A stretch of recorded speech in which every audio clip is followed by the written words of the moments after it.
할렐루야. 오늘도 하나님 기뻐 받으시는 예배 올려드리길 원합니다. 다 같이 자리에서 일어나서 함께 찬양할까요? 우리 주는 위대하며.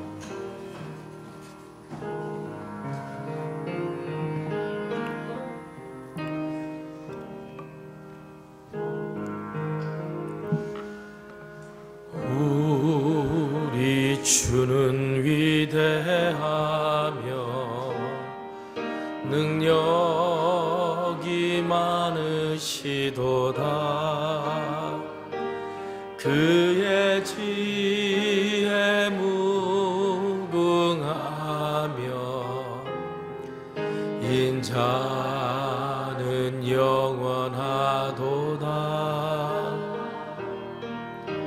상한 자를 고치시며 상처를 싸매시도다.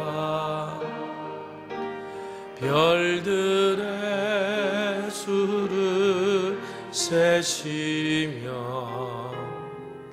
이름을 붙이셨도다. 그가 구름으로 하늘을 덮으시며 땅을 위하여 비준비하시니 예루살렘아 여호와를 찬송할지어다. 내 하나님을 감사함으로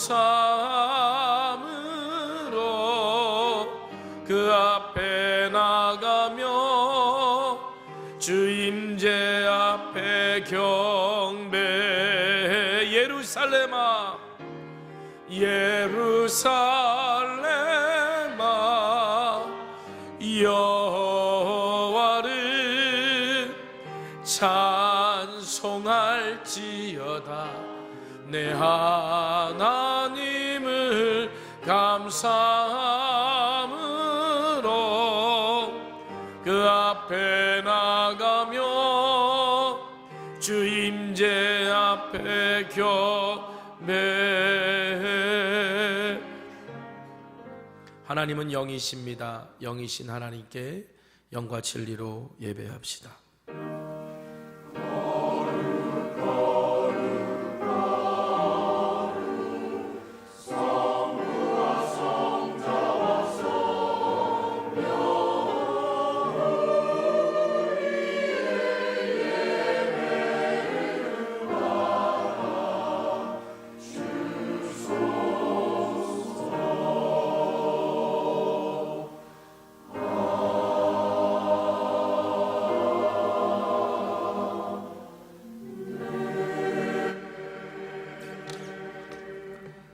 찬송가 27장 찬송하겠습니다.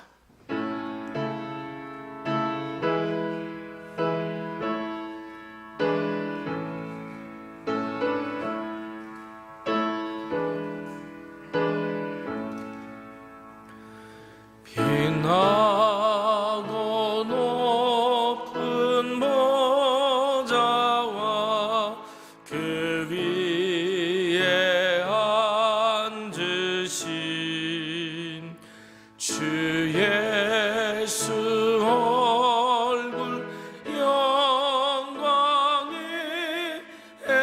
해같이 빛나네. 해같이 빛나네. 지극히 높은 위엄과 한없는 자비를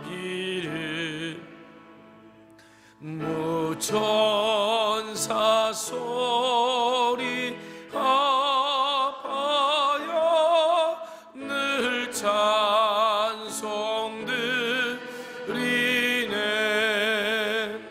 늘 찬송 드리네. 영죽을 나를 사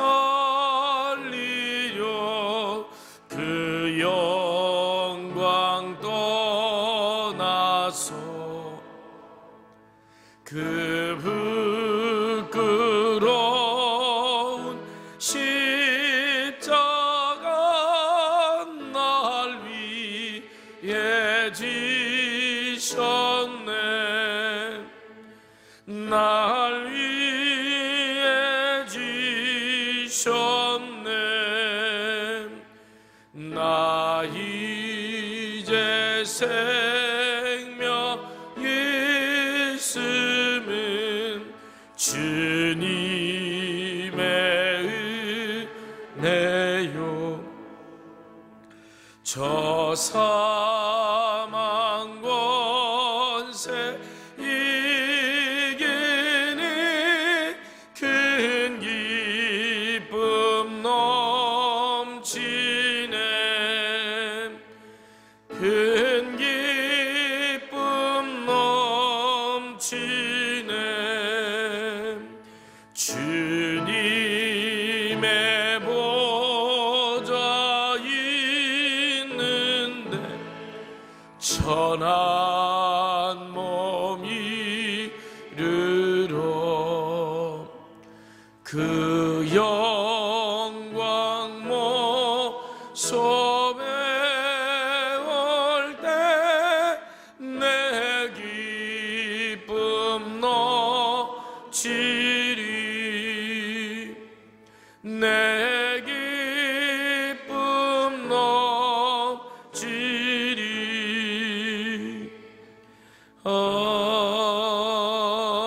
아멘. 사도신경으로 우리의 신앙을 고백합니다.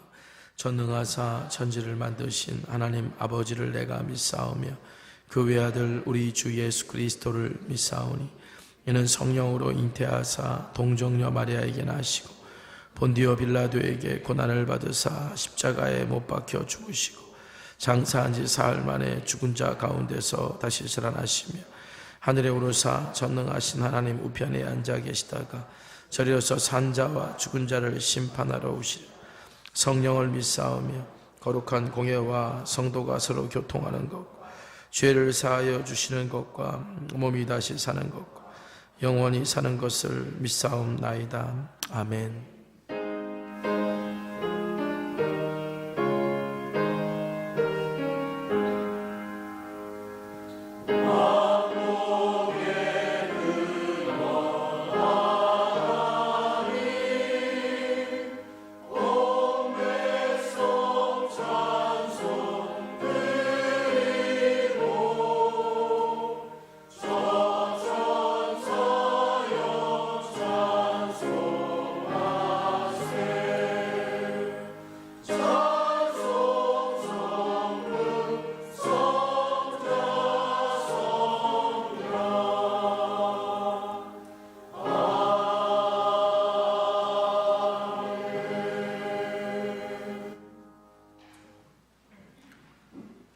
찬송가 288장 찬송하겠습니다.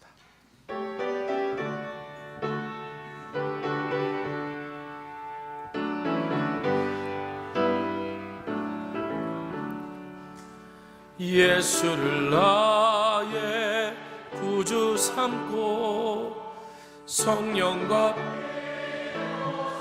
거듭나니 이 세상에서 내 영혼이 하늘의 영광 누리도다.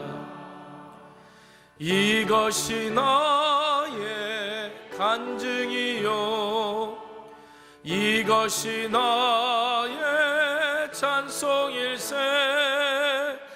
나 사는 동안 끊임없이 구주를 찬송하리로다. 온전히 주께 맡긴 내 영 사랑의 음성을 듣는 중에 천사들 왕래하는 것과 하늘의 영광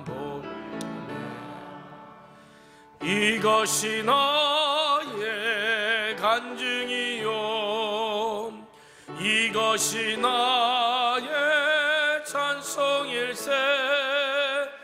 나 사는 동안 끊임없이 구주를 찬송하리로다.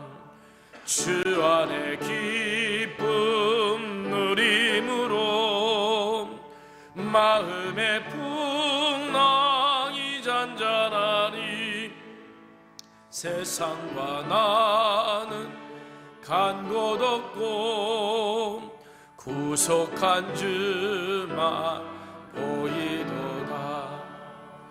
이것이 나의 간증이요 이것이 나의 찬송일세. 나 사는 동안 끊임없이 구주를 찬송하리로다.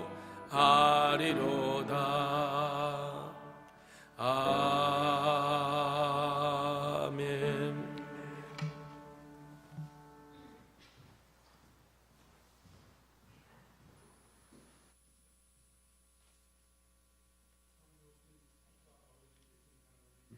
세상을 만드시고 하늘의 해와 달과 별과 땅과 바다를 만드신 하나님께 찬양과 경배와 영광을 드립니다. 사랑하셔서 그 아들 예수를 보내주신 하나님께 찬양과 경배로 이 예배를 드립니다. 이 예배를 기쁘게 받으시옵소서. 사랑하셔서 오셔서 그 사랑으로 낮고 천한 곳에 임하셔서 죄로 인해 죽을 수밖에 없는 우리를 구원하시기 위해 우리의 죄를 대신 갚으시려고 스스로 대속 제물이 되신 예수님 감사합니다.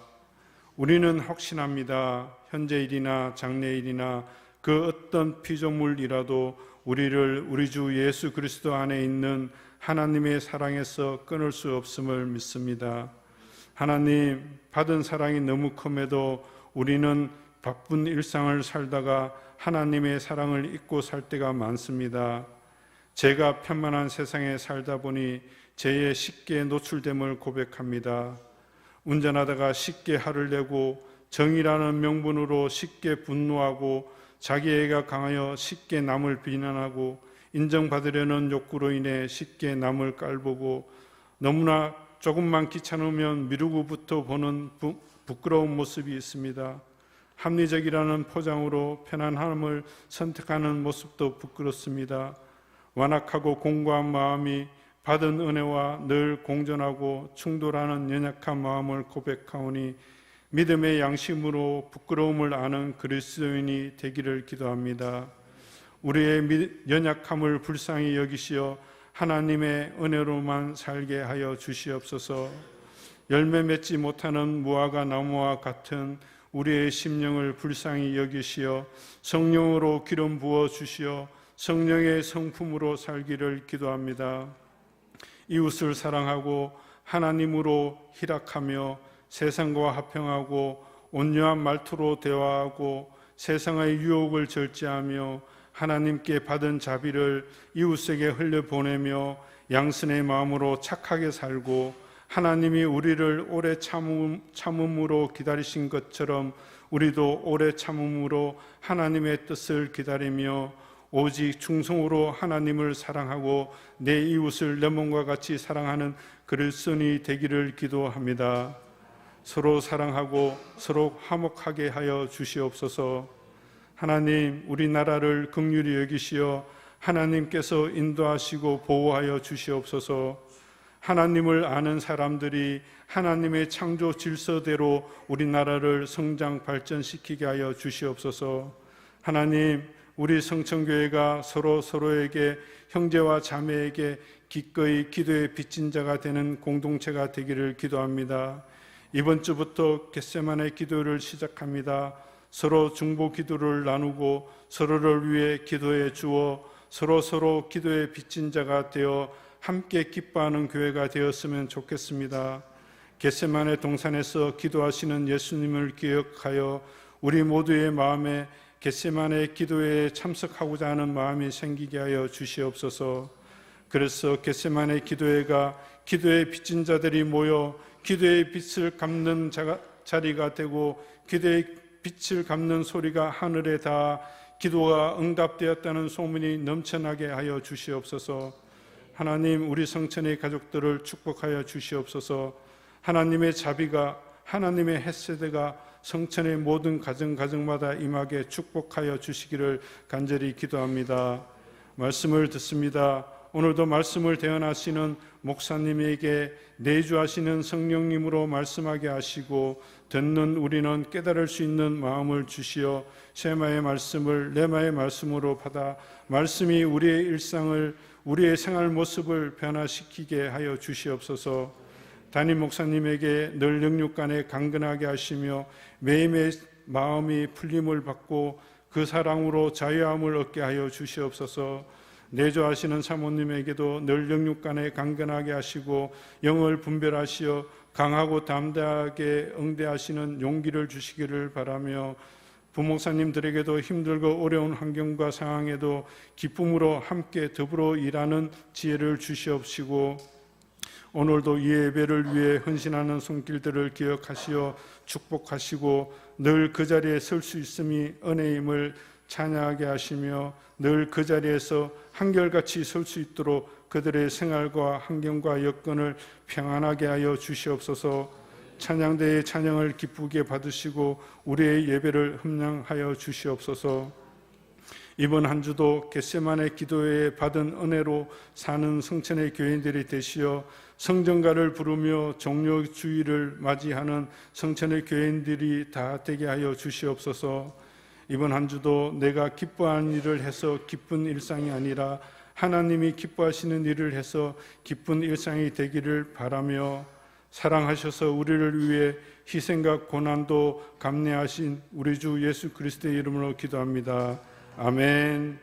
하늘에 계신 우리 아버지여, 이름이 거룩히 여김을 받으시오며 나라가 임하시오며 뜻이 하늘에 이루어진 것 같이 땅에서도 이루어지리이다. 오늘 우리에게 일용할 양식을 주시옵고 우리가 우리에게 죄 지은 자를 사하여 준 것 같이 우리 죄를 사하여 주시옵고 우리를 시험에 들게 하지 마시옵고 다만 악에서 구하시옵소서. 나라와 근세와 영광이 아버지께 영원히 있사옵나이다. 아멘.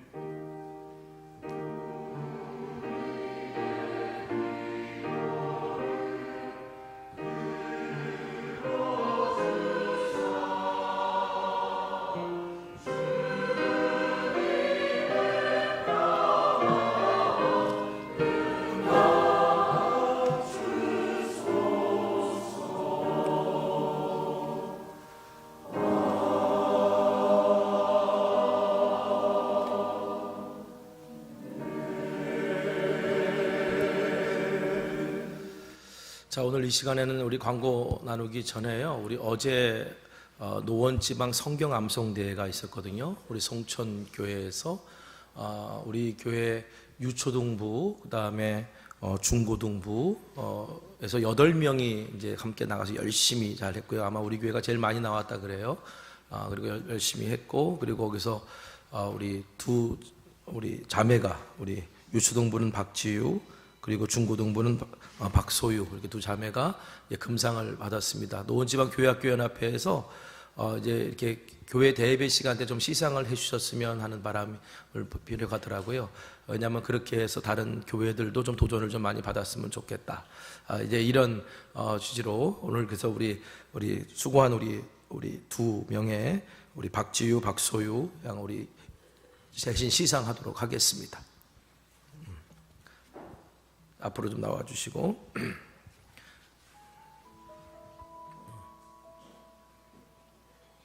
여기 앞에 그래 좀 날 보고 쓰고.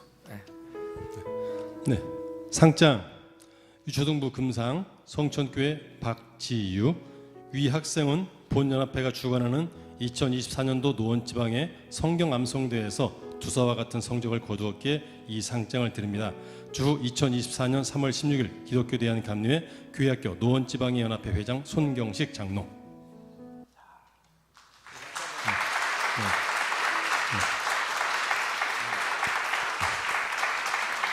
상장 중고등부 금상 성천교회 박소유. 내용은 같습니다.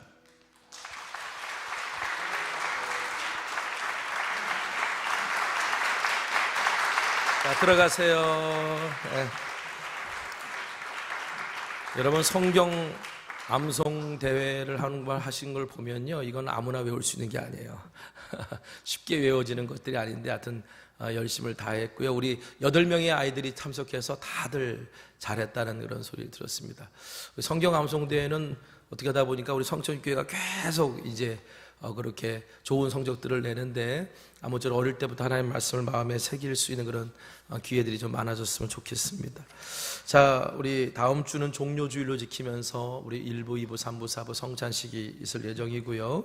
그 다음에 내일부터 겟세마네 기도회가 시작됩니다. 주의 길을 내게 보이소서라고 하는 주제로 내일부터 3월 30일 부활절 전 토요일까지 진행이 되는데, 새벽 기도회는 월요일부터 금요일까지 오전 5시 대예배실에서, 그 다음에 저녁에 하는 성찬식을 하는 성찬 기도회는 저녁 8시 반에 월요일부터 매일입니다. 매일 주일까지 매일 그렇게 진행될 예정에 있습니다. 아무쪼록 우리 겟세마네 기도회를 통해서 우리 부활을 준비하고 또 함께 그리스도의 고난에 동참할 수 있는 우리 모두가 되기를 소망합니다.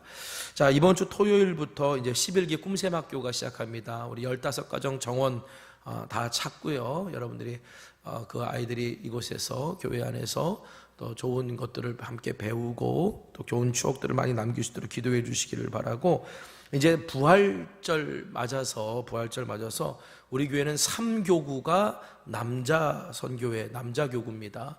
그 3교구가 이제 나름대로 모여서 기획을 하셨나 봐요. 우리 교회가 이제 봄이 되고 뭔가 성도 간에 좋은 교제가 좀 있었으면 좋겠다. 그래서 부활절 맞이 윷놀이 한마당을 열겠다고 좀 준비하고 계십니다. 여러분들 전 교인이 참여하실 수 있으니까 신청 부탁한다고 여러분 많이 신청해 주셔서 우리 부활절 끝나고 나서 오후 2시부터 우리 아름다운 성도의 교제를 좀 함께 나눴으면 좋겠고요.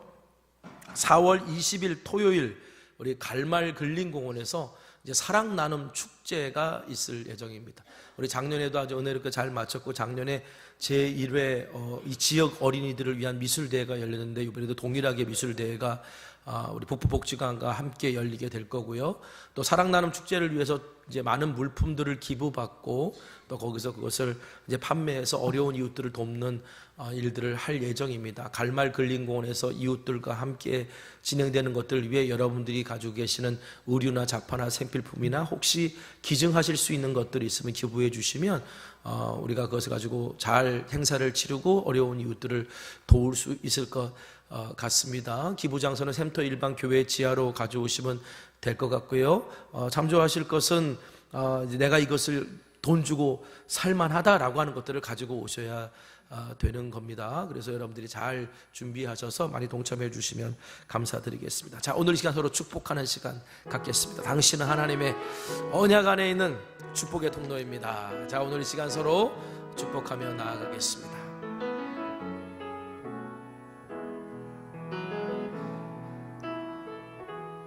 당신은 하나님의 언약 안에 있는 축복의 통로, 당신을 통하여서 열방이 주께 돌아오게 되리. 다시 한번 축복해 볼까요? 당신은 하나님의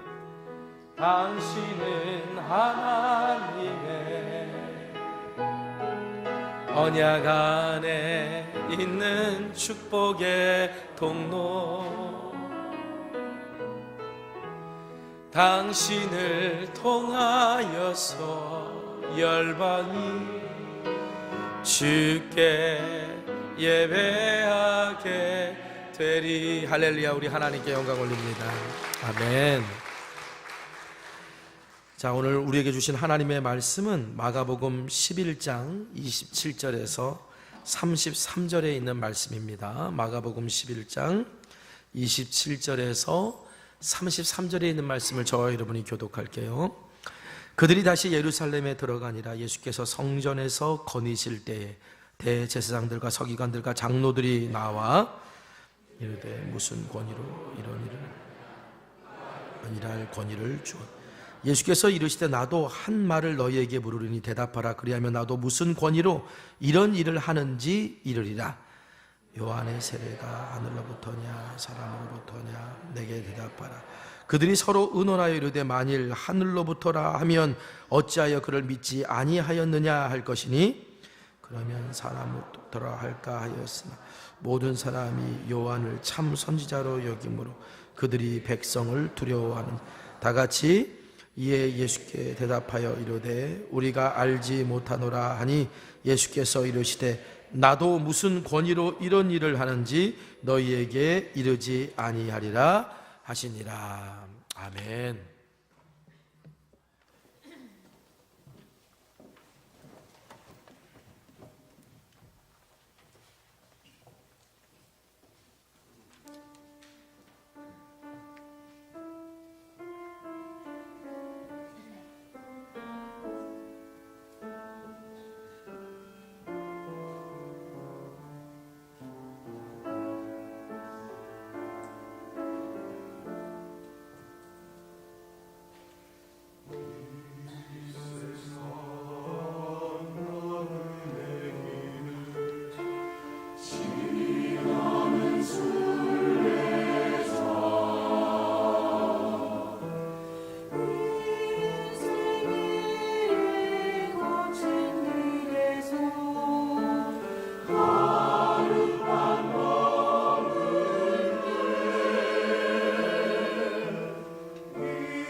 예수 그리스도가 우리의 모든 것의 길이고 답이 되심을 발견하는 사순절이 되기를 소망합니다.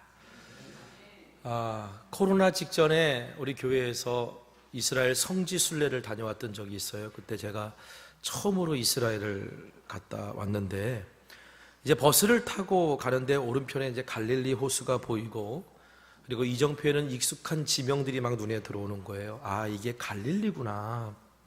공생의 초기에 예수님께서 제자들과 함께 사역하셨던 그것을 이제 눈으로 직접 보니까 이제 감동이 밀려오더라고요. 근데 그 이정표 중에 우리 막달라 마리아 있지 않습니까? 그 막달라가 지명이거든요. 그 막달라라고 하는 이제 지명이 보였을 때였던가, 버스를 타고 가는데 옆에 계신 이제 가이드 하시던 선교사님이 저에게 저 앞에 있는 언덕에 있는 그 나온 조그만한 길을 가리키면서 저 길이 옛날 사람들이 걸었던 길이에요. 흔히 지저스 로드, 예수님께서 걸으셨던 길이라고 그렇게 가르쳐 주시더라고요. 근데 그 말을 듣는 순간요, 갑자기 제 가슴이, 심장이 콩닥콩닥콩닥콩닥콩닥 그렇게 막 뛰는 거예요. 그렇게 심장이 뛰어봤던 적이 없었던 것 같아요. 그러면서 나도 예수님이 제자들과 함께 걸으셨던 그 길을 한번 걸어보고 싶다 라고 하는 그런 마음이 강하게 다가왔습니다. 그래서 이제 코로나 때문에 가지는 못했고, 작년에 계획을 세웠어요. 갈릴리 호수를 주변으로 예수님이 걸으셨던 길을 이렇게 한번 걸으면서, 흔히 말하는 백패킹을 좀 하면서, 그러면서 갈릴리 호수를 좀 돌고 그렇게 해보자. 그래서 이제 여행사를 이제 컨택해서 이것이 어느 정도 가능한 일인지 이렇게 막 추진하고 있었는데, 그래서 원래 계획대로라면 이제 작년에 공고를 내고 올해 6월 달쯤에 갈 예정이었는데, 그런데 이스라엘에 전쟁이 났어요. 전쟁이 나는 바람에 결국 이제 그 계획은 무산이 됐습니다. 하지만 그때 막 마음에 이렇게 뛰던 그 가슴이 여전히 지금도 제 영혼에서 이렇게 울려요. 리더십을 강의하고 있는 존 맥스웰 목사님의 책에 보면 이런 말이 있어요. 리더의 심장은 비전의 리듬에 맞춰 뛰며 그 비전을 이룰 때까지 만족하지 않는다. 여러분, 그렇다고 여러분 오해는 하지 마십시오. 제 심장이 계속 갈릴리 백패킹을 가야지 막 여기로 뛰고 있는 게 아니고요. 저를 가슴 뛰게 했던 거는 예수님이 걸으셨다라고 하는 그 옛 길이 아니라 예수님이 제자들과 함께 하셨던 그 순간, 그리고 그 길을 걸으신 예수님 때문에 제 가슴이 뛰었던 거였어요. 작년에 우리 교회 출신 목사님하고 대화를 좀 길게 나눌 시간이 있었는데, 그때 목사님이 저한테 그러더라고요. 목사님, 제가 목사님을 만난 이후로 지금이 가장 뭔가 이렇게 활력이 있으세요. 그런 얘기를 하더라고요. 아마 그랬을 거예요. 왜냐하면 제가 그때 예수님이 주신 꿈을 꾸고 있는 게 있는데 그 꿈이 제 가슴을 막 뛰게 만들었기 때문이죠. 빌립보서 1장 8절에 사도 바울이 이렇게 말합니다. 내가 예수 그리스도의 심장으로 너희 무리를 얼마나 사모하는지 하나님이 내 증인이시라. 바울은 빌립보 교회를 생각할 때마다 가슴이 뛰었어요. 빌립보 교인들이 처음부터 한결같이 복음의 일에 참여하고 있는 그것을 생각할 때마다 그 영혼의 심장이 두근거렸어요. 바울은 이것을 내가 그리스도 예수의 심장으로 너희를 사모한다라는 표현으로 설명합니다. 바울은요, 예수님 때문에 가슴 뛰던 사람이었습니다. 여러분, 우리가 그리스도인이라고 한다면, 내가 예수를 믿는 사람들이라고 한다면 예수님이 걸어가신 길을 보고, 예수님이 걸어가라 하신 길을 보고, 예수님 때문에 꾸는 꿈으로 인하여 가슴이 뛸 줄 아는 사람이 될 줄 믿습니다. 왜인 줄 아세요? 예수를 믿는다는 건 예수님의 생명이 내 안에 있다는 것이고, 예수님의 생명이 내 안에 있다는 것은 그리스도의 심장이 오늘 우리 안에서 뛰고 있는 것이기 때문에 그렇습니다. 그러므로 예수님으로 인해 내가 뭔가 가슴 뛰는 일이 생긴다. 그렇다면 내가 주님이 걸어가신 길을 지금 가고 있다라고 봐도 무방할 거예요. 요한복음 14장 6절에 예수께서 이르시되 내가 곧 길이요 진리요 생명이니 나로 말미암지 않고는 아버지께로 올 자가 없느니라 하셨습니다. 예수님은 당신을 아버지께로 갈 수 있는 길이다, 아버지께로 갈 수 있는 유일한 길이라고 말씀하셨습니다. 그러면서 당신의 그 길이 진리의 길이고 생명의 길이에요. 실제로 예수님이 가시는 곳마다 진리가 선포되었고 예수님이 만나는 사람마다 생명이 회복되었죠. 그래서 많은 사람들이 예수님을 따랐습니다. 그 많은 사람들 중에는 모든 것을 버리고 예수님을 쫓았던 사람들도 있었습니다. 지난주 화요일 날 말씀 묵상 본문입니다. 거기에 보면은 여리고의 맹인 바디메오 이야기가 나오죠. 여리고에서 구걸하며 살고 있었던 시각장애인 바디메오는 예수님이 지나가신다는 소리를 듣고 그 영혼이 가슴 뛰기 시작했어요. 그래서 사람들을 해치고 다윗의 자손 예수여 나를 불쌍히 여기소서라고 소리쳤어요. 예수님을 구경 나왔던 사람들이 있었는데 그들이 아유 시끄러워 그만해 뒤로 가 막 그랬음에도 불구하고 바디메오는 그 소리를 멈추지 않았습니다. 왜냐하면 바디메오는 더 이상 세상의 리듬이 아니라 그의 심장을 뛰게 만드는 예수 그리스도의 심장 속에서 그 박동 속에서 살고자 했던 사람이었기 때문입니다. 우리가 주목해야 될 것은 바디메오가 예수님을 다윗의 자손이라고 불렀다는 거예요. 여러분 다윗의 자손은 메시아 그리스도를 뜻하는 뜻입니다. 여러분 바디메오는 예수님을 만난 적 단 한 번도 없고 예수님의 가르침을 직접 들은 적도 없는데 어떻게 예수님을 다윗의 자손 메시아 그리스도라고 고백할 수 있었을까? 여러분 여리고라고 하는 도시는요 갈릴리에서 예루살렘으로 또 요단 동편에서 예루살렘으로 들어가는 관문 같은 곳입니다. 그래서 많은 사람들이 오고 갔어요. 그런데 구걸하고 있었던 바디메오에게 어느 날부터 이상한 소문이 들려오기 시작해요. 갈릴리의 나사렛 출신의 예수라는 사람이 등장해서 하나님 나라가 왔다고 선포하기 시작을 했는데 그 사람이 병든 자를 고치고 걷지 못한 자를 걷게 하고 듣지 못한 자를 듣게 하며 보지 못하는 자를 보게 한다는 소문이 들려오는 거예요. 처음에는 그냥 지나가는 소리인 줄 알았어요. 그런데 그 소문이 계속 들려옵니다. 바디메오가 그 소문을 들으면서 이거는 심상치 않은 일이다 라고 생각했고 그 갈릴리 나사렛 예수시라면 자신의 장애를 해결해 줄 것 같다라고 하는 믿음이 생기기 시작했어요. 그래서 바디메오가 그때부터 꿈을 꾸기 시작합니다. 예수님으로 인해서 내가 사랑하는 가족의 얼굴을 볼 수 있겠구나. 예수님으로 인해서 아름다운 자연을 내 눈으로 볼 수 있겠구나. 예수님으로 인해서 하나님의 성전 앞에 나아가 주의 아름다움을 보고 찬양할 수 있겠구나. 그런 꿈을 꾸게 되었고 그리고 예수님이 여리고로 오셔서 지나가셨다는 소리를 들었을 때 주님께 나아가 다윗의 자손 예수여 나를 불쌍히 여기소서라고 외쳤던 겁니다. 예수님은 그 외침을 들으시고 멈춰 서셨어요. 그리고 이리로 오라고 하셨습니다. 머물러 서서 그를 기다려 주십니다. 그리고 바디메오가 왔을 때 물으세요.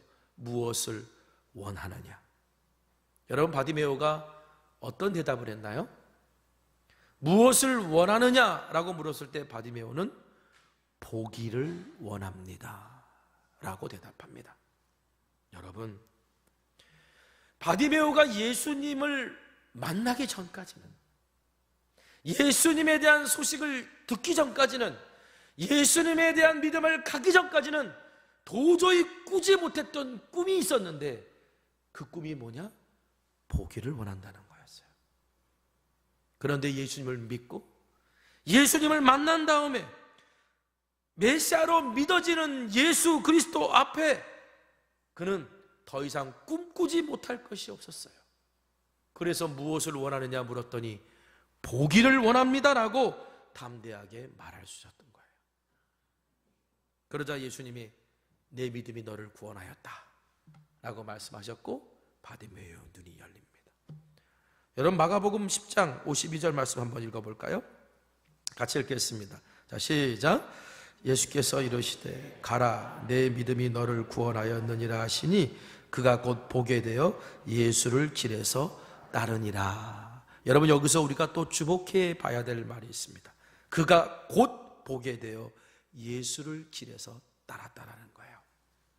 여러분, 바디메오가 보게 되자 그는 예수님을 따릅니다. 여러분, 여기서 우리가 뭘 아느냐? 그가 정말 보길 원했던 게 뭔지를 알게 되는 거예요. 그가 정말 사랑하는 가족을 보길 원했다면 눈이 띄어졌을 때 가족에게 달려갔을 거고, 그가 아름다운 자연을 보길 원했다면 눈이 떠졌을 때 그 자연을 향해 달려갔겠지만, 그가 정말 보길 원했던 게 뭐였냐면, 그가 소문으로만 듣고, 그리고 그에게 믿음이 생겨서 예수님 때문에, 나 때문에 꾸지 못했던 꿈을 꾸게 하셨던 그분, 그가 정말 보기를 원했던 건 바로 예수님을 보기를 원했던 거고, 예수님이 걸어가신 그 길이 무엇인지를 보길 원했기에 바디메오는 예수님을 따라갔던 거예요. 여러분, 그리스도인이 된다는 것은 예수님의 걸어가신 길을 따라가는 사람이 된다는 뜻입니다. 예수님이 예루살렘에 입성하실 때 정말 많은 사람들이 예수님을 따랐어요. 하지만 우리가 알다시피, 그리고 앞으로 2주 동안 우리가 함께 읽어가듯이, 그 많은 사람들 중에 거의 대부분은 예수님 곁을 떠납니다. 분명히 예수님을 믿는다고 말하고 예수님의 이름을 부르며 예수님을 호산나 다윗의 자손이요 라고 찬송했던 그들이었는데, 그래서 예수님과 함께 길을 걸었던 사람들이었는데, 어느 순간 보니까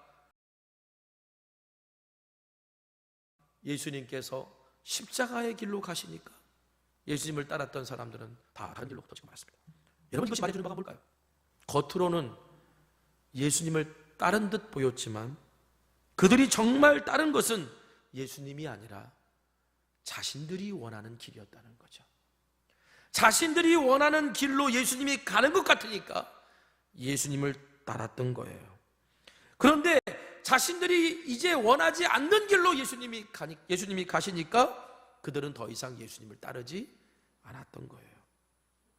여러분, 예수님은 내가 곧 길이요 라고 말씀하셨는데, 그런데 우리는 예수님이 아니라 우리가 곧 길이요 라고 말하고 있지 않는지 돌아봤으면 좋겠습니다. 오늘 본문에 나오는 대제사장과 서기관과 장로들에게서도 우리는 이러한 신앙의 태도를 볼 수 있어요.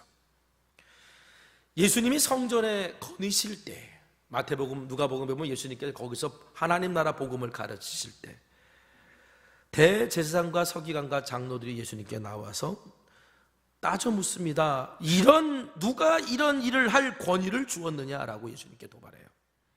권위라는 단어는요, 명령을 내릴 권한이나 권리라는 뜻으로 우리가 이해하면 됩니다. 그러니까 권위자는 어떤 명령을 내릴 수 있는 권한을 가진 사람, 그 사람이 권위자인 거예요. 그런데 성경에서 권위를 말할 때는요, 권위는 스스로 세울 수 있는 게 아니에요. 스스로 권위를 세울 수 있는 분은 오직 딱 한 분이십니다. 시편 93편 1절, 여호와께서 다스리시니 스스로 권위를 입으셨도다. 여호와께서 능력의 옷을 입으시며 띠를 띠셨으므로 세계도 견고히 서서 흔들리지 아니하는도다. 하나님의 권위가 세상을 다스리고 있을 때, 하나님의 권위가 이 세상을 통치하고 있을 때 세상은 흔들리지 않았어요. 그런데 하나님은 그 당신의 권위로 어떻게 세상을 통치하시냐면 곳곳에 권위자들을 세우셔서 하나님의 권위를 행사하는 도구가 되게 하십니다. 가정에서 권위자를 세우시고, 직장에서 권위자를 세우시고, 나라의 권위자를 세우시고, 교회의 권위자를 세워서 그들로 하여금 하나님의 권위를 행사하는 도구가 되게 하시는 거죠. 대제사장을 비롯한 종교 지도자들도 이것을 알고 있었어요. 자신들에게 있는 주신 권위는 하나님으로부터 오는 권위라는 것. 그런데 그들은 자신들에게만 그 권위를 주셨다고 생각했어요. 그런데 예수님이 성전에서 상인들을 내쫓으시고 성전에서 백성들에게 하나님 나라 복음을 가르치시는 모습을 보고 누가 너에게 이런 일을 할 권위를 줬느냐라고 따져 물었던 거예요. 예수님을 공경에 빠뜨리기 위해서. 예수님이 이걸 모르실 리가 없죠. 당시 유대교 랍비들은요, 누군가 이렇게 질문을 하면 반문을 하면서 이야기를 풀어갔습니다. 누군가 어떤 질문을 했을 때 거기에 대해서 다시 다른 질문을 던지면서 서로 이제 이야기를 풀어가는 것이 유대교 랍비들의 모습이었는데, 그래서 예수님도요, 질문에 대해서 즉답을 딱 피하시고 반문을 하세요. 뭐라고 반문하시냐면 11장 30절입니다. 요한의 세례가 하늘로부터냐 사람으로부터냐 내게 대답하라, 이렇게 물으십니다. 여러분, 예수님께서 이렇게 질문하신 이유가 있어요. 대제사장과 서기관과 장로들이야말로 자신들의 권위가 어디서 와서 그런 일들을 하고 있는지를 대답해야 될 사람들이라는 것입니다.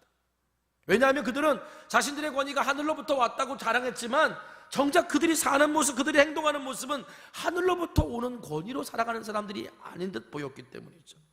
그래서 예수님이 그들의 그런 모습, 실체를 폭로하시고자 요한의 세례가 하늘로부터냐 사람으로부터냐라고 물으신 거예요. 여러분, 요한은 여기서 세례자 요한을 말합니다.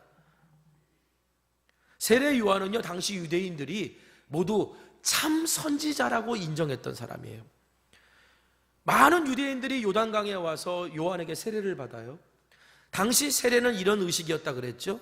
이방인들이 유대교에 입교할 때 이제는 내가 이방인이지만 율법을 지키며 살겠습니다 라고 다짐하는 사람들을 세례 줬다고. 그런데 유대인들이 세례 요한한테 와서 세례를 받았다는 건 우리는 하나님의 선민 이스라엘이었는데 이스라엘답지 못했습니다, 이제 오늘 우리가 새로운 이스라엘로 살겠습니다라는 결단과 고백으로 세례를 받았던 거예요. 여러분, 그렇게 선민의식 가득했던 유대인들이 요한에게 세례를 받을 정도였으면 그 많은 유대인들이 그 요한을 어떻게 존경하고 하나님이 보내신 선지자로 인정했는지 우리가 알 수 있죠. 그러니까 유대인들에게, 지나가는 유대인들에게 세례 요한은 누구냐고 물으면 삼척동자도 다 요한이야말로 하나님이 보내신 선지자라고 인정했던 그런 시대였어요. 자, 예수님의 질문의 답은 쉬워요. 하늘로부터 온 겁니다 라고 말하면 되는데, 이 대제사장 서기관 장로들이요, 잠깐만 이렇게 얘기합니다. 그러면서 회의를 좀 해야 되겠다. 아니, 어린아이들도 아는 답을 가지고 무슨 회의를 해요? 왜냐하면 자기들이 생각하는 진실을 말할 경우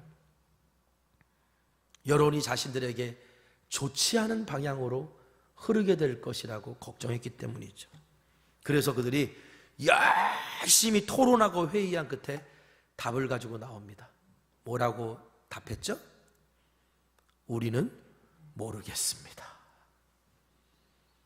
어린애들도 아는 답을, 온 국민이 아는 답을 그들은 말합니다. 우리는 모르겠습니다. 한편의 코미디예요. 요즘 코미디 프로그램이 이제 다시 이렇게 개설되더라고요, 방송국마다.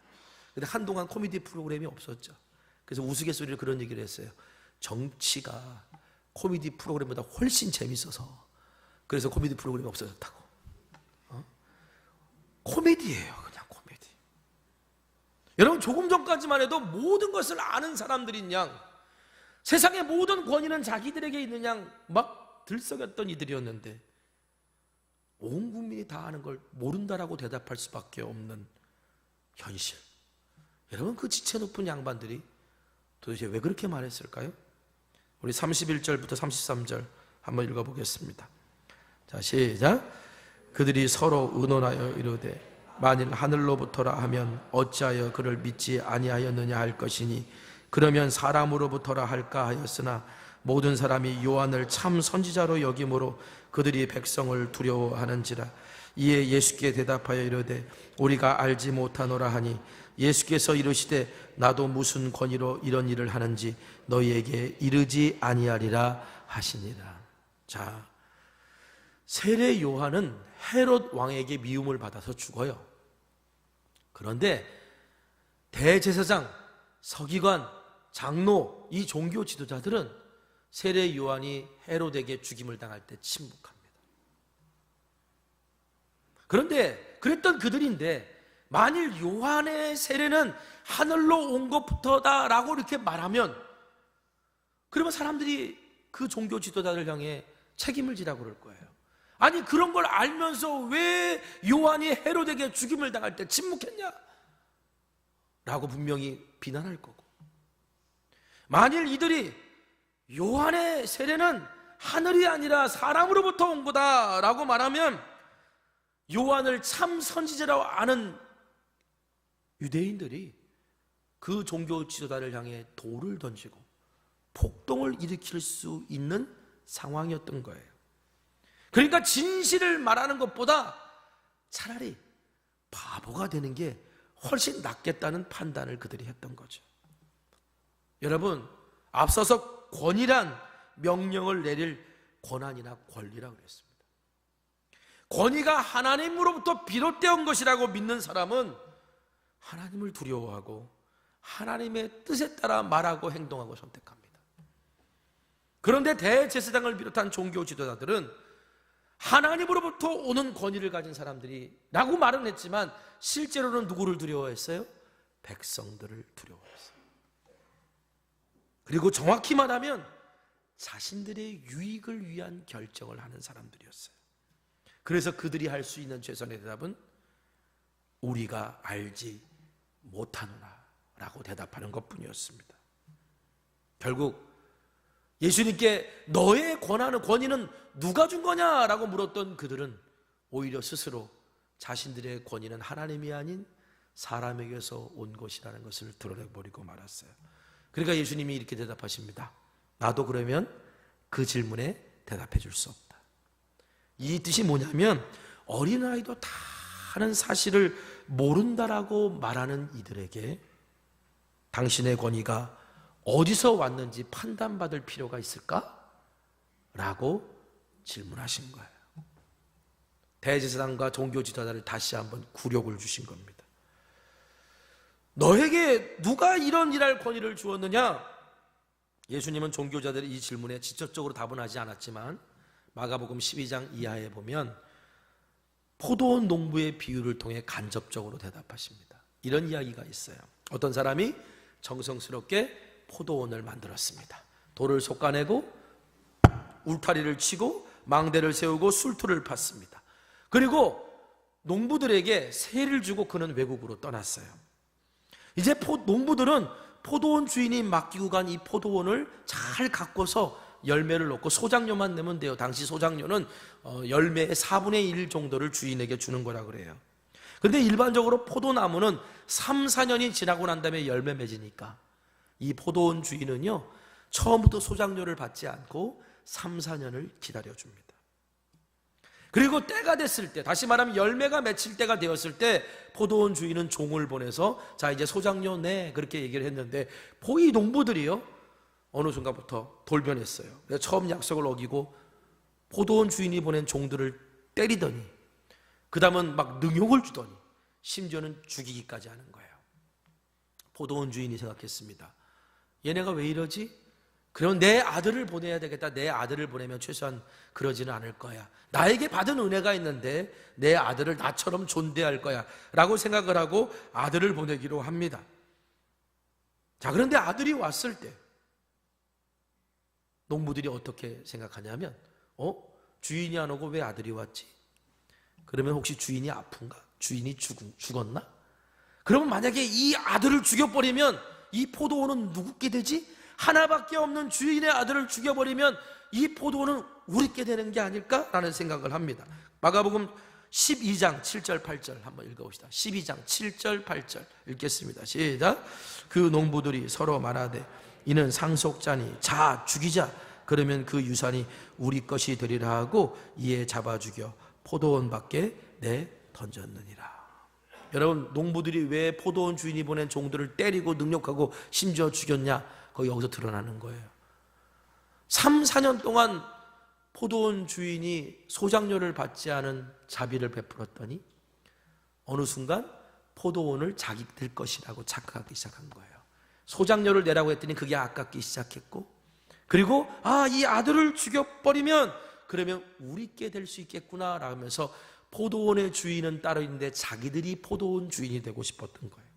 그래서 포도원 주인이 이를 없는 이들을 고용해주고 배려해주고 기다려준 은혜도 잊어버리고 포도원을 자기 것으로 만들기 위해 그 아들을 죽여 포도원 밖으로 내던졌습니다. 이 비유를 예수님께서 하시고 난 다음에 이렇게 말씀하십니다. 마가복음 12장 9절입니다. 우리 한번 같이 읽어볼까요? 자, 시작. 포도원 주인이 어떻게 하겠느냐? 와서 그 농부들을 진멸하고 포도원을 다른 사람들에게 주라. 여기서 포도원 주인은 누구를 말하는 걸까요? 하나님이시죠. 포도원은 이스라엘을 말하는 거고, 농부는 종교 지도자들, 그리고 종은 하나님이 보내신 선지자들을 의미하는 거고, 마지막에 포도원 밖에 내던져 죽임을 당한 포도원 주인의 아들은 영문 밖 골고다에서 십자가에 달려 죽으실 당신, 예수님 당신을 말하는 거였어요. 여러분, 예수님께서는 이 포도원 농부의 비유를 통해서 종교 지도자들에게 내가 누구냐고, 내가 무슨 권위로 하는 거냐고, 바로 포도원 주인의 아들이심을 드러낸 거고, 그리고 그 종교 지도자들은 주인의 포도원을 자신들의 것으로 만들고자 주인의 종들을 죽이고 주인의 아들까지 죽인 악한 농부의 빗대신 겁니다. 여러분, 예수님의 이 비유는요, 대제사장과 서기관과 장로들만 들어야 될 비유가 아니라 우리도 들어야 될 비유예요. 여러분, 내가 그리스도인이라고 하면서 여전히 내 인생의 주인을 나라고 여기며 살고 있지는 않습니까? 교회의 주인은 하나님이시고 교회의 머리는 그리스도이신데 내가 그것을 잊고 주님 대신 내가 주인 노릇하고 머리 노릇하고 있는 우리의 모습은 없습니까? 하나님이 하나님 되시고 그리스도가 그리스도 되시고 성령이 성령이 되시고 교회가 교회가 되시고 예배가 예배가 되는 것이 바로 우리 안에 하나님의 진정한 권위가 서 있다는 증거인데, 여러분, 우리는 어떻게 그 하나님으로부터 오는 그 권위 안에 서 있음을 증명할 수 있겠습니까? 예수님, 그 방법은 딱 하나밖에 없어요. 아버지께로 올 자는 아버지께로 나를 통하지 않고는 아버지께로 갈 자가 없다고 말씀하신 바로 길이 되신 예수님을 따르는 것밖에. 예수님이 우리의 길이 되셔야 오늘 우리가 그 길로 갈 수 있는 거예요. 내가 길이 아니라 예수님이 길이 되어야 되는 거예요. 여러분, 그래서 예수님은요, 당신을 보내신 아버지를 향한 시선을 잃지 않고 사셨어요. 그래서 하늘을 보고 사셨고, 하늘을 보고 사셨기 때문에 일평생 하나님 나라 꿈을 포기하신 적이 없으세요. 예수님은 당신의 제자들도 그렇게 살기를 원하셨습니다. 우리 한국 기독교 초창기에 유명한 사상가가 있는데 다석 유영모 선생님이라는 분이 계세요. 그분이 이런 말을 해요. 하나님이 세상을 지으시고 모든 피조물들을 지으실 때 오직 사람만 직립보행하도록 지으신 이유가 뭔지를 아는가? 다 사족보행을 하거나 모든 짐승들은 다 땅을 보며 살게 하나님이 지으셨는데 왜 유독 사람만 직립보행을 하게 하나님이 지으셨을까? 그 이유는 땅을 보지 말고 하늘을 보고 살라고 하나님이 사람을 그렇게 지으셨다는 거예요. 여러분, 하늘을 보고 살아가는 사람, 하나님의 권위를 인정하고 사는 사람입니다. 그리고 하늘을 보고 살아가는 사람이야말로 하나님이 주시는 권위가 있는 사람입니다. 왜? 하나님이 주시는 능력이 있기 때문에. 우리 예수님께서는 당신의 길을 따르는 제자들과 언제나 함께 하실 거라고 약속했고, 누구든지 예수님의 이름으로 두세 사람이 모인 곳에 나도 그들과 함께 할 것이라고 약속해 주셨습니다. 여러분, 우리가 이것을 믿는다면 이제부터 내가 예수님의 일을 한다, 내가 주님의 일을 한다라고 믿는 사람은요, 오늘 우리 안에서 그리스도의 심장이 내 안에서 뛰고 있는지를 확인해야 돼요. 여러분, 교회는요, 두세 사람이 예수님의 이름으로 모인 곳에 나도 그들과 함께 한다고 했으니까 이 교회 안에서 오늘 우리는요, 그리스도의 심장이 뛰는 소리를 들을 수 있어야 돼요. 예수님이 꿈꿨던 꿈을 오늘 우리도 꿔야 돼요. 그래서 교회는 꿈꾸는 곳이어야 되고, 예수님 때문에 꿈꾸는 곳이 되어야 되고, 그리고 누군가를 꿈꾸게 만들 수 있는 곳이 되어야 돼요. 그래서 우리 교회 슬로건이 뭡니까? 꿈꾸며 꿈꾸게 하는 거룩한 샘 성천교회 아닙니까? 그럴 때 비로소 오늘 우리의 삶에 하나님 나라가 드러납니다. 여러분에게 질문합니다. 여러분은 예수님 때문에 가슴이 뛰어보셨던 적 있으십니까? 가슴이 뛰어봤다면 그때가 언제이십니까? 여러분, 예수님 때문에 내가 지금까지 도저히 꿈꾸지 못했던 꿈을 꿔봤던 경험이 있으십니까? 바디메오처럼 말입니다. 여러분, 예수님 때문에 꿈을 꿨던 적이 언제이십니까? 만일 그렇지 않다면 내가 지금 걸어가고 있는 이 길이, 내가 지금 하고 있는 이 일이 예수님의 길이 아니라 혹시 나의 길이 아닌가 돌아봐야 됩니다. 그럴 때마다 여러분, 하늘을 바라보십시오. 땅의 것을 생각하지 말고 위의 것을 보십시오. 내가 아닌 예수님이 나의 길이 될 때, 우리 예수님이 약속하신 것이 있습니다. 요한복음 15장 33절, 세상에서는 너희가 환난을 당하나 담대하라, 내가 세상을 이겼노라. 내가 길이 아니라 예수님이 나의 길이 될 때, 오늘 우리는 예수님이 제자들에게 가르친 것처럼 세상을 이기신 주님이 주신 권능을 가지고 하나님, 하늘로부터 오는 권위가 우리에게 있음을 세상에 드러내 보이며 살아가는, 승리하는 그리스도인이 될 줄 믿습니다. 내일부터 시작되는 겟세마네 기도회를 통해서, 그 기간을 통해서, 이제 종료주의를 앞두고 고난주간과 부활주의를 맞는 그 기간을 통해서 우리 안에 희미하게, 아니 잊혀졌던 그리스도의 심장 박동 소리를 내가 다시 듣고 그리스도와 함께 걷는 법을 다시 배우는 그런 시간이 되기를 간절히 소망합니다. 기도하겠습니다. 우리 말씀 붙들고 함께 기도했으면 좋겠습니다. 오늘 내가 예수님 때문에 꿈꿨던 사람이었습니다. 예수님을 믿는 것 때문에 가슴 벅차서 감동해서 내 영혼의 가슴이 뛰었던 사람이었습니다. 주의 일을 할 때 기쁨으로 일했었고, 예배를 드릴 때마다 기대가 있었고, 주님을 생각할 때마다, 하나님 나라를 꿈꿀 때마다 내 영혼의 심장이 뛰었던 사람이었습니다. 그런데 어느 순간부터 그리스도의 심장 박동 소리가 내 안에 들리지 않습니다.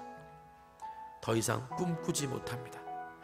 오 하나님, 오늘 이 시간 나의 이 말씀 붙들고 오늘 나의 삶이 다시 내 안에서 다시 그리스도의 심장 소리가 들리게 하시고, 주님 때문에 내 영혼이 가슴 뛰는 행복을 다시 회복하게 하여 주시옵소서라고 오늘 시간 우리 다 같이 한번 기도하겠습니다. 기도합니다.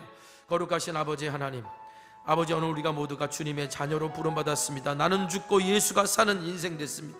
내 안에 예수의 생명이 있음을 나는 믿습니다.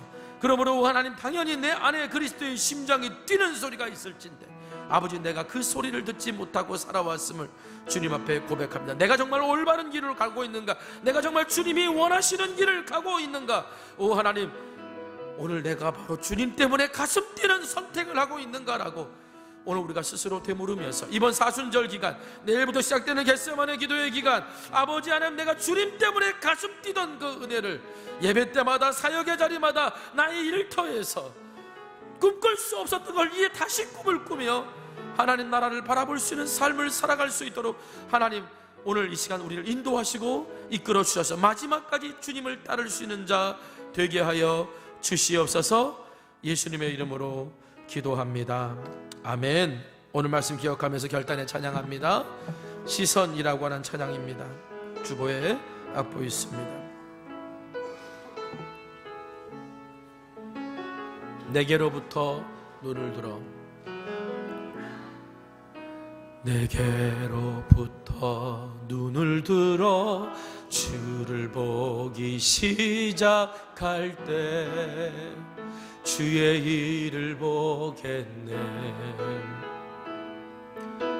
내 작은 마음 돌이키사 하늘에 꿈꾸게 하네. 주님을 볼 때 모든 시선을 주님께 드리고, 살아계신 하나님을 느낄 때 새 삶은 주의 역사가 되고, 하나님이 일하기 다 같이 자리에서 일어나셔서 성령이 나를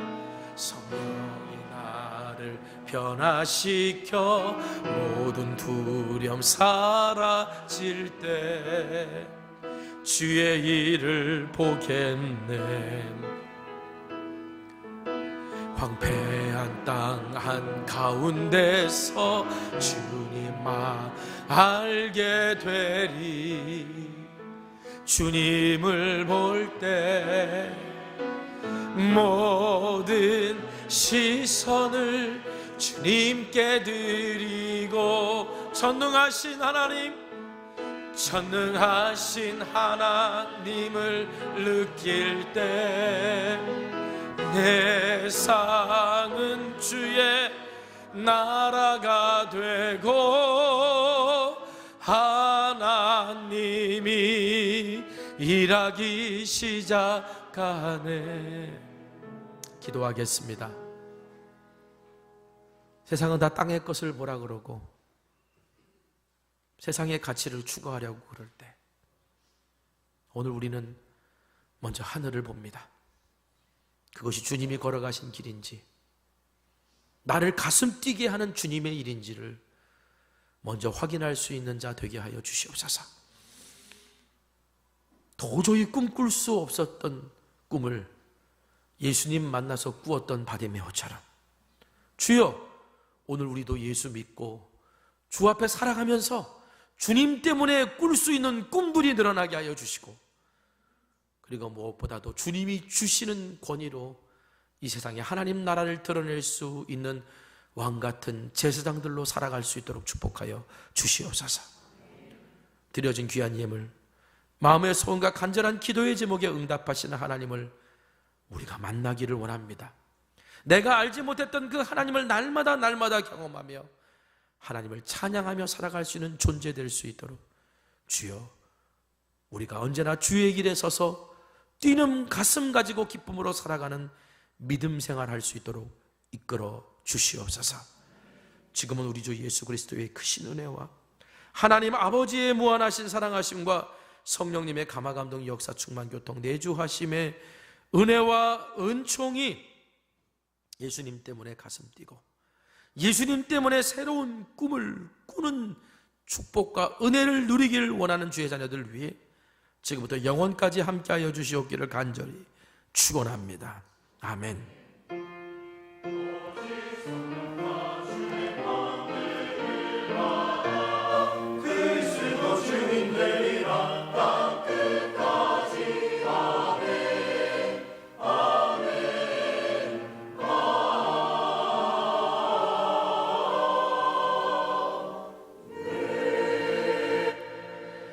찬양하겠습니다. 오늘 말씀 부여잡고 한 주간 동안 살아가시면서 여러분의 삶에 하나님이 일하시는 것들을 바라보는 하나님 나라의 기쁨이 우리 가운데 있기를 소망합니다. 이곳에 임하신 하나님 나라 찬양할까요? 이곳에 임하신 하나님 나라 가난한 마음으로 바라보리라. 먼저 그 나라 그 뜻 구하며 나의 삶 드리리. 주님이 맡기신 하나님 나라 믿음의 눈으로 바라보리라. 하늘의 뜻이 이 땅 가운데 완성될 그날까지 믿음 다하여 그 위에 서리라. 하나님의 나라는 무너지지 않으리. 믿음 다하여 그 나라 세워가리라. 주님 곧 오실 때까지 믿음 다하여